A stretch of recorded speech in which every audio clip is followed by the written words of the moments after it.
इधर टीना खुराना की आवाज सुनकर एकदम से बर्फ के जैसे जम गई थी। उसे कुछ समझ नहीं आ रहा था कि वो अपने बॉस खुराना को क्या जवाब दे। उसने डरते डरते कहा, वो सर, बात ये है कि। तभी टीना ने देखा कि उसका बॉस खुराना वापस बिस्तर पर सो गया। टीना झट से पलटी और खुराना को देखने लगी। वो गहरी नींद में सो रहा था। क्या इस आदमी ने अभी जो कहा वो नींद में कहा या फिर मेरे कान बज रहे थे? टीना ने खुद से बात करते हुए कहा और फिर खुराना को चेक करने लगी। वो सच में सो रहा था।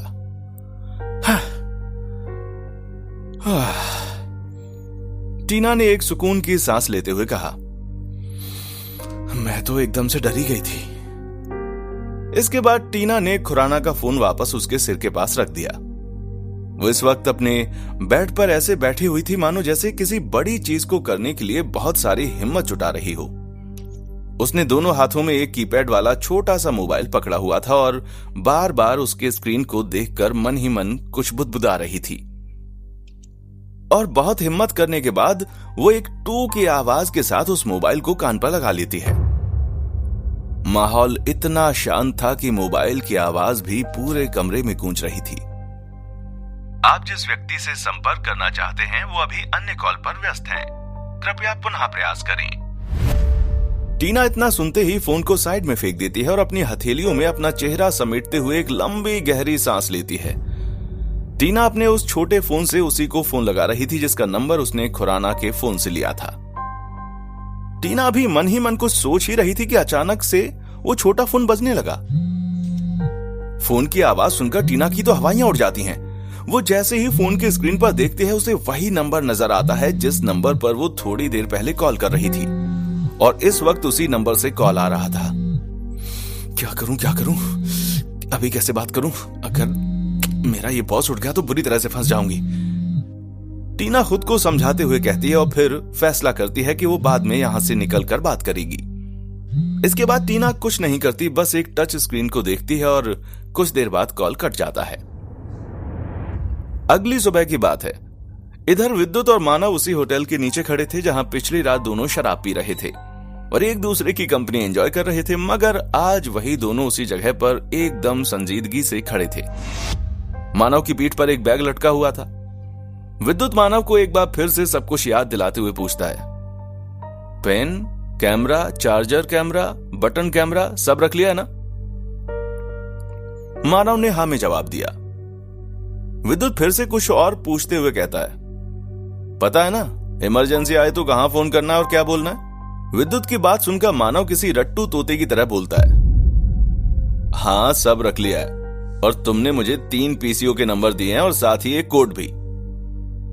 मानव इतना कहने के बाद अपनी हथेली देखकर कुछ पढ़ते हुए कहता है, मेरी तलब आजादी है।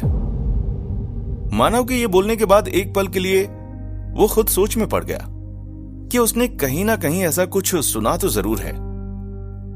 क्या हुआ, क्या सोच रहे हो? विद्युत ने पूछा। भाई वही जो तूने कोड दिया है उसे पढ़कर पता नहीं कुछ सुना सुना सा लगता है। पर क्या? मानव इतना कहने के बाद फिर से सोचने लगता है, अरे कहीं इसे पता ना चल जाए। विद्युत मन ही मन कहता है और फिर मानव को समझाते हुए कहता है, अंदर कुछ भी हो रहा हो तुम्हें कुछ नहीं करना है और किसी से मारा मारी तो कतई नहीं करनी है। बस जिस काम के लिए जा रहे हो वही करना है, ओके? नो हीरोगिरी, समझे? मानव इतना सब सुनने के बाद थोड़ा चिढ़कर कहता है, अबे इतनी फिक्र तो भेजी क्यों रहा है, मत जाने दे। अरे नहीं भाई, हम तो ऐसे ही समझा रहे थे ताकि तुम थोड़ा ख्याल रखो, विद्युत कहता है। इसके बाद वो इधर उधर देखने लगता है। शायद उसे खुद ही नहीं अच्छा लग रहा था कि वो अपने दोस्त को ऐसी जगह पर भेज रहा है जहां कुछ भी हो सकता है। एक पल को तो विद्युत मानव को जाने से मना करने वाला होता है कि मानव पहले ही कह देता है, क्या ना बोलने जा रहे थे क्या? अरे अभी तुमने मानव को जाना ही कहां है? हम वो खिलाड़ी हैं जो अपने दम पर मैच जिता सकते हैं, समझे? ये सुनते ही विद्युत के चेहरे पर भी एक स्माइल आ जाती है। विद्युत को मुस्कुराता देख मानव ने कहा, अब एक बात बताओ, तुमने ये पीसीओ के नंबर क्यों दिए हैं और मेरे से मेरा मोबाइल भी ले लिया? ये सुनकर विद्युत बोला, मानव, इस बार हालात किसी भी तरह पलट सकता है, तो जरा ध्यान से रहना और इमरजेंसी में जब कॉल करोगे तो खुद ही जान जाओगे। डोंट वरी, हमने कुछ सोचकर ही ये सब किया है। मानव भी इस बार मामले की संजीदगी को भांप रहा था। उसने बात को समझा और फिर विद्युत बोला, अपना पूरा नाम बताओ। मानव एकदम से हाव भाव बदलकर अपनी एक्टिंग करते हुए मुंह में हवाई पान चबाते हुए बोला कि हम राजा। ये राजा क्या है, अपना पूरा नाम बोलो, विद्युत ने कहा। मानव भी पान की इमेजिनरी कसली को दांतों तले भींचते हुए बोला, जी राधे श्याम राजा, और प्यार से हमें लोग सिर्फ राजा ही बुलाते हैं। विद्युत मानव की बातों में न आते हुए अपना अगला सवाल पूछता है, किस काम से आए हो? जी वो हमरे बड़े भैया है ना, मोहन राजा, उनको जरा पथरी हो गई थी तो लेजर वाला ऑपरेशन कराए हैं, पर डॉक्टर 2 दिन का रेस्ट बोला है, तो उनकी ही जगह पर आए हैं। ये रहा हमारा कार्ड और लेटर। जेब से निकालकर दोनों चीजें दिखाते हुए मानव बोला। जब विद्युत अपनी तसल्ली कर लेता है और मानव की रिहर्सल अच्छे से करा देता है तो दोनों अपना अपना मन शांत करने के लिए एक दूसरे के गले लग जाते हैं। इसके बाद मानव विद्युत को अलविदा कहकर वहां से चला जाता है। विद्युत एक बड़े खंभे की परछाई में खुद को छिपा लेता है और दूर खड़ा मानव को देखने लगता है। मानव इस वक्त मॉडर्न बाल कल्याण गृह के गेट पर खड़े वॉचमैन से हंस हंसकर बातें कर रहा था। कुछ देर बाद ही वो उस दरवाजे से अलग सी दुनिया में चला जाता है और उसके जाते ही विद्युत ऊपर देखकर कुछ कहता है और वहां से चला जाता है। 2 घंटे बाद इधर मेरे दिल्ली टाइम्स ऑफिस में टीना और उसका बॉस लंच के लिए साथ बैठे हैं। साथ ही कुछ और ऑफिस मेट्स भी एक साथ लंच कर रहे थे। टीना और खुराना दोनों अगल बगल ही बैठे हुए थे। ऊपर से देखने में तो सबको यही लग रहा था कि दोनों चुपचाप बैठकर अपना अपना लंच कर रहे हैं, मगर टेबल के नीचे दोनों एक दूसरे को पैर के पंजों से कभी नोचते तो कभी चोटी काटते, तो कभी एक दूसरे के पैरों को सहलाते। दोनों में ये प्रेम प्रसंग कब से चल रहा था ये किसी को नहीं पता था, पर इसी बीच एक और शख्स की एंट्री होती है जिसका नाम है विद्युत। विद्युत को इस वक्त आता देख बॉस का पारा तो 7वें आसमान पर होता है। वो खुद ही गुस्सा शांत करते हुए बोला, आइए बरखुरदार आइए, आप जैसे होनहार लोगों की तो कमी है इस ऑफिस में जो लंच टाइम पर आए। जब छुट्टी मांगे तब मिल जाए, जो काम दिया वो करना नहीं है, जो काम पसंद है वो होता नहीं। बताओ कितनी सारी खूबियां हैं इस अकेले इंसान में, किसी और में है इतना टैलेंट? बोलो। विद्युत बॉस की बातों को एक कान से सुनकर दूसरे कान से निकालते हुए बोलता है, सर आप ये सब छोड़िए और हमारी बात सुनिए। हमें ना ऐसी लीड मिली है कि बस 2-3 दिन में ही आपका अखबार रॉकेट की तरह बिकने लगेगा। ये सुनकर बॉस बोला, बोल तो ऐसे रहो जैसे तुमने पूरा केस ही सॉल्व कर लिया। ये सुनकर बाकी ऑफिस मेट्स भी हंसने लगे।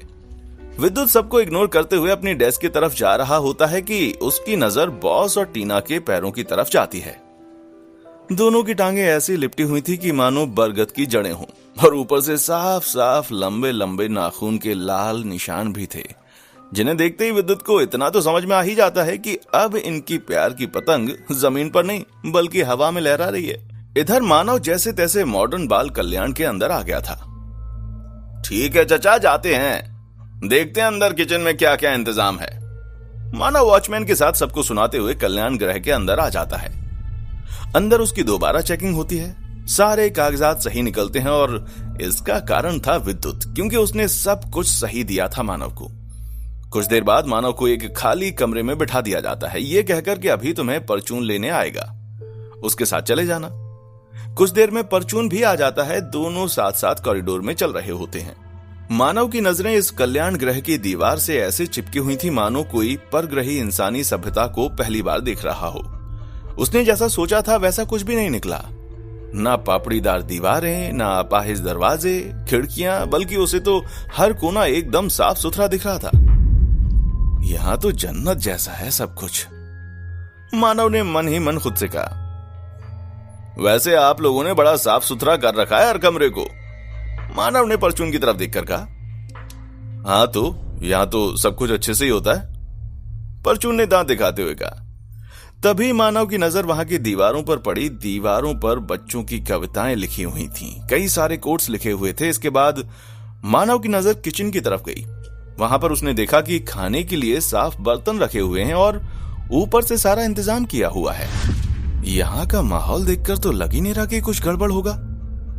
फिर विद्युत ने मुझे यहां क्यों भेजा? क्या किसी ने उसे गलत न्यूज दी? मानव ये सब कुछ मन में सोच ही रहा था कि तभी परचून ने उससे सवाल किया, वैसे राजा भैया तुम बाहर क्या काम करता है, मेरे को बोलना। ये सवाल सुनते ही मानव को विद्युत का चेहरा याद आ जाता है, जब विद्युत ने भी ठीक उससे यही सवाल किया था और उसने कहा था, मैं मोबाइल रिपेयरिंग का काम सीख रहा हूं अभी। और यही बात उसने परचून को भी कह दी। भाई हम तो फोन वोन ठीक करते हैं, उसी का धंधा है। परचून दिखने में तो नेपाली था, मगर दिल्ली में रह रहकर हिंदी अच्छे से बोलता था। मानव और परचून दोनों जल्दी ही घुल मिल गए और वैसे ही मानव भी कुछ ऐसा ही है कि जल्दी सबसे दोस्ती कर लेता था। और कहीं ना कहीं ये मानव का हुनर था या फिर फितरत, पता नहीं। बातों बातों में परचून कल्याण ग्रह का कोना कोना मानव को दिखा देता है और साथ में ये भी कहता है, राजा तुम 2 दिन के लिए तो इधर आया है, ऐसा कर आज खाली देख सब कुछ और फिर कल ट्राई करना और परसों छुट्टी। क्यों, क्या बोलता है, मस्त प्लेन है ना? ये सुनकर मानव की भी हंसी निकल जाती है और हंसते हुए बोलता है, प्लेन तो हमने भी किया था। इस बात पर परचून बोला, अच्छा ऐसा क्या प्लेन किया था? इतने में मानव फिर बोला, पसंद नहीं आया प्लेन तो लैंड कर दिए हम। ये सुनते ही परचून शांत हो जाता है और कुछ देर बाद दोनों ही पेट पकड़कर दोबारा हंसने लगते हैं। परचून हंसते हुए मानव से फिर कहता है, अबे तू कितने सड़े सड़े जोक मारता है, रात को सुनाना, सबका खाना पच जाएगा। तभी मानव को अपने कैमरे के बारे में ख्याल आता है। कैमरा मुझे सही जगह सेट करना होगा और उसके लिए जगह ढूंढनी होगी, वरना विद्युत का प्लान चौपट हो जाएगा। मानव ने पेन वाला कैमरा छू कर खुद से कहा,